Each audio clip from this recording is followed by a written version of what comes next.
my friends, let's start with some positive news.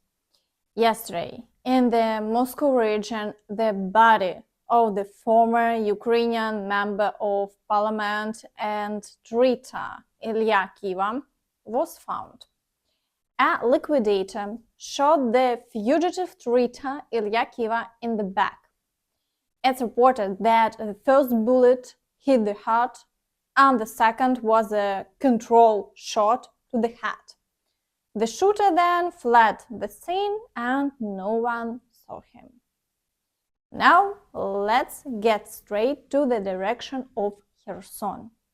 The Ukrainian Armed Forces are making significant progress here.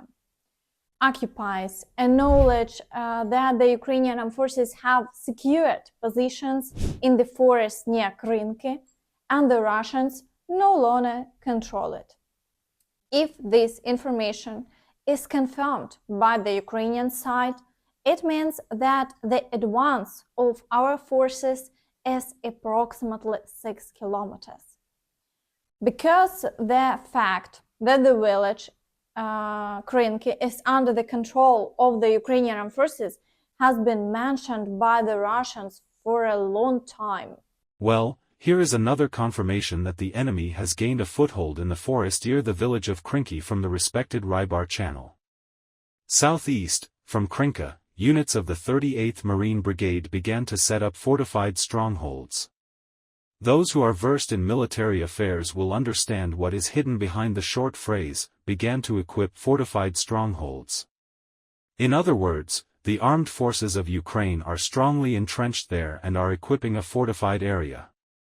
By the way, this is what we wrote about today. And note that the enemy is entrenched in a coniferous forest, where accurate aiming of artillery or drones is difficult.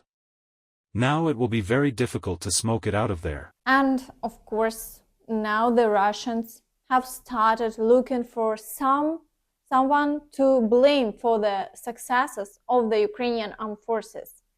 They've decided that Teplitsky is to blame because he's Ukrainian by nationality, so, according to them, it's all his fault.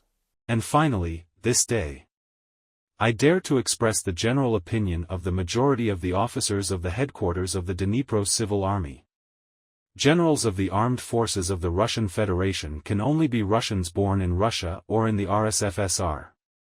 There should not be any little Russians from the Ukrainian SSR who joined there, like Teplitsky, Zhusko, Alexeyev, and so on.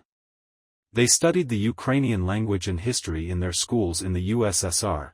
They also learned Shevchenko's poems by heart. They are simply imbued with Ukrainianism since childhood. Overall, the Russians are already starting to justify their failure. Now we are waiting for when the Ukrainian Armed Forces will start. Despite the fact that the Russians are already afraid to fly in the direction of Kherson, there are still reports that aviation is launching guided bombs in the Kherson region. The Ukrainian Armed Forces also continue to strike at Russian bases. Yesterday evening, there were reports of a new strike in the Dzhankoy district. No details have been provided yet. In the Zaporizhzhia direction, the offensive actions continue. Today, the Russians are assaulting positions of the Ukrainian Armed Forces right near the village of Robotyne and attempting to advance from the Verbove through fields. While they haven't achieved significant success, they create problems, and every day the Ukrainian Armed Forces have to repel at least 5 attacks. In the Vuhledar direction, in addition to shelling across the entire front line, the Russians have started launching attacks in the Novodonetske area. It seems they have decided to move along the river and take control of as much territory as possible to subsequently create a semi-encirclement for the same Staromayorske and Rozdolivka, which they still cannot bring under their control.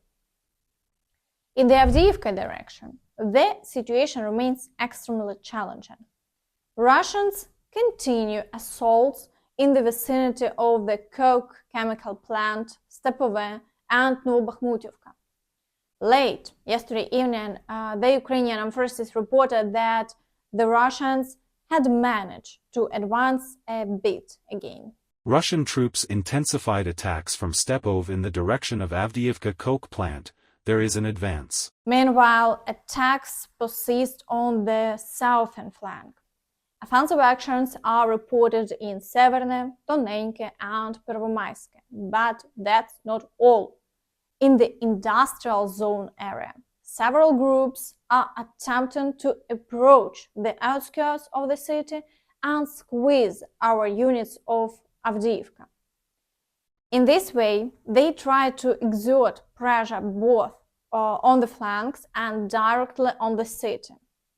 However, the Ukrainian Armed Forces are doing everything to thwart the Russians' plans.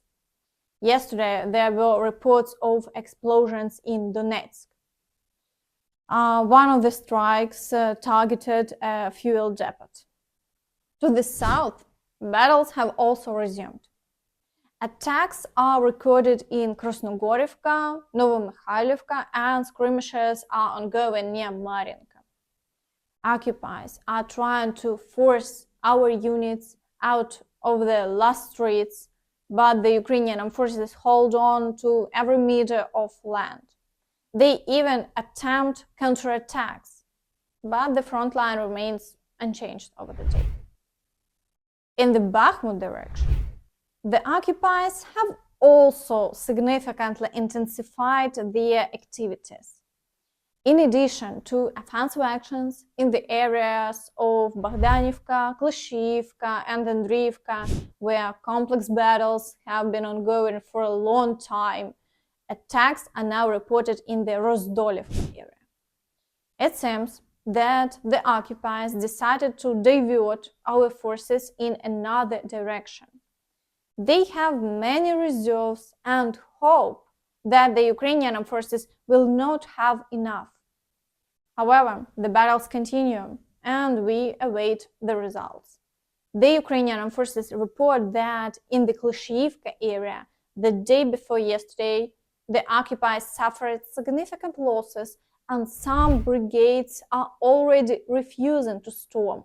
On Bakhmut, the Russians tried to carry out assault operations in the direction of Klishchivka and Andriivka, suffered significant losses of infantry and equipment, mostly blown up by their own mines. One infantry fighting vehicle was hit by our anti-tank missiles. There are many refusals in the 72nd Russian Brigade. Today they were tasked with going on an assault, but the whole group refused, citing moral exhaustion and unwillingness to die due to an operation not planned by the command. In the Kremina and Siversk areas, the situation has somewhat stabilized. The Ukrainian Armed Forces successfully repelled all attacks in the Bilogorivka area and in the forest. Today, battles are only reported in the vicinity of the village of Terne. There are no changes along the front line, but the shelling continues. In the Svatove area, the situation remains unchanged. Minimal shelling is reported and no new attacks are observed. In the Kupiansk direction, the battles near Petropavlivka once again ended in defeat for the Russians. The situation there has been successfully stabilized. However, fights are still ongoing near Synkivka, and the situation remains complex. Russians managed to enter the village, making it a challenging situation. In the Ivanivsky area, there are no offensive actions reported, but a significant number of shelling incidents continue.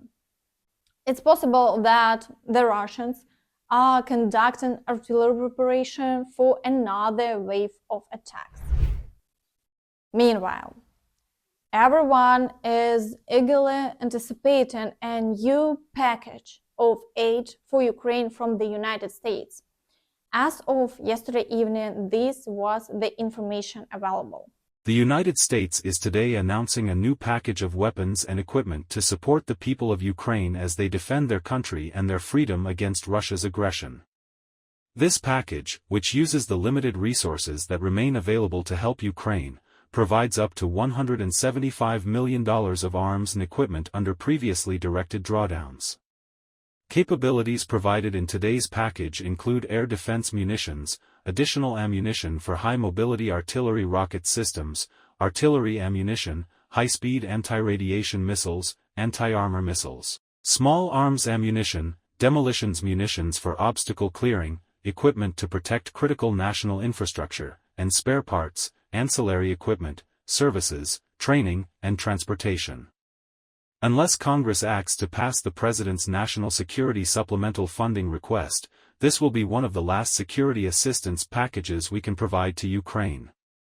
Helping Ukraine defend itself against Russian aggression and secure its future advances our national security interests and contributes to global stability around the world, and we need Congress to act immediately. It doesn't sound very cheerful for now, but we hope that the support will continue.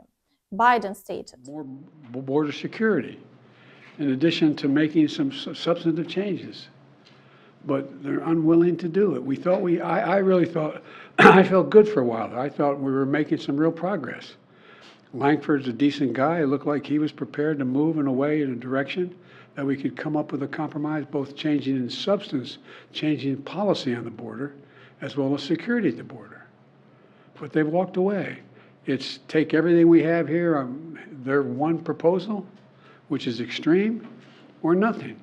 In the meantime, the nothing means we don't get any support for our friends and the innocent people of Ukraine.